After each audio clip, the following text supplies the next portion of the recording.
Let's go back to Rosalia Federa, who is with some of the folks who were part of this protest tonight. Rosalia? Deborah, we walked with Cordell Davis's group earlier today. We were actually with them when they got to the Capitol before that first attempt happened. Cordell Davis, walk me through what happened, what you saw. So we walked about a half an hour through Raleigh, and then we were making our way back to the Capitol, and we were just peacefully protesting, doing our normal chants.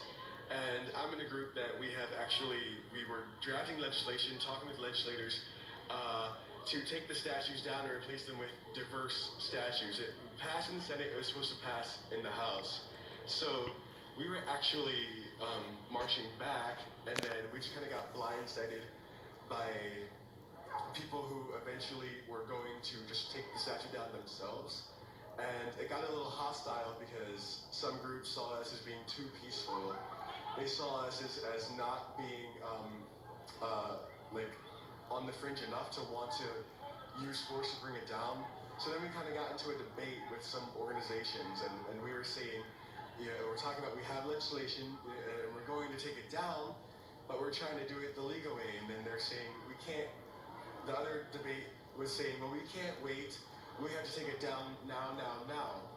So then we kind of left, and then there were lots of police, and eventually the police all decided they were just going to leave. So once the police all left, we kind of made a plan. Let's try to defuse the situation. Let's try to just, tell them there is an option B. But we actually started speaking to them. We had our microphone and everything, and we actually met with some violence. One of our members actually was thrown in the ground, was kicked, was punched, and he had to get medical assistance. And my organization decided we just had to get out of here.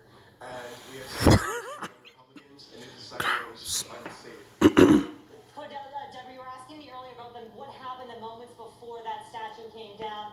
And Cordell Davis is explaining that there was some sort of resistance between two groups outside that monument before that protester jumped up to that monument and they were able to get the ropes. Now you're saying your group, you wanted to see those statues come down, but you didn't want to see them come down this way. How are you feeling that they did? Well, they did exactly what our legislation was talking about, bringing down the statues. But now we're in this battle of, we were going to get $4 million to replace it with diversity statues and African American inclusion. So now we're kind of wondering, are they still going to work with us and make this legislation? Because we don't want them to think that we're just using force to do whatever we want. We want to get at the table. We want to make the change the correct way. And for people who did that there's like this debate, there's two different sides, and I understand where they were coming from, but at the same time, I think they weren't willing to understand how much legislation that we were trying to put forth, and I do think we have to replace them with diverse statues. So seeing it come down the way it was interesting. I think it's something that I'm still going to have to think about, and it is definitely historical, but I think they still have to get replaced.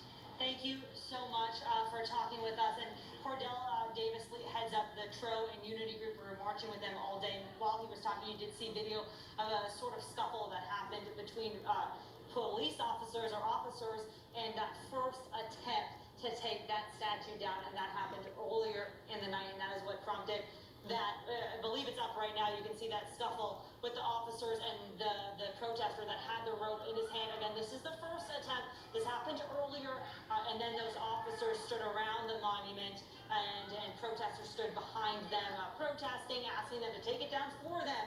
And then that is when that interaction happened between an officer and a protester, saying that we're gonna let you guys protest. The officers left, and then those protesters a few hours later went up to that monument and pulled it down with the ropes. There, and it's now gone. It was sitting out here. One of them was outside the Wake County Courthouse, and State Capitol Police just came and picked it up. Deborah? Rosalia, Mr. Davis just answered so many questions that I had because I saw the protesters fighting with each each other. So it's interesting to hear his perspective now that they were actually trying to go through lawmakers, have a dialogue, try to take these statues down with peace, not violence like this. And it very interesting because I saw what was happening in there, but I couldn't get in there to ask the questions at the time. And we're showing this video once again as we were seeing it, and now Mr. Davis telling us that one of the members of his organization hurt in this scuffle with these other protesters out there who wanted to more quickly take these statues down. They wanted to, Mr. Davis's group wanted to defuse the situation. They wanted to replace these statues with diversity statues, and now wondering, will lawmakers, will state officials still work with us because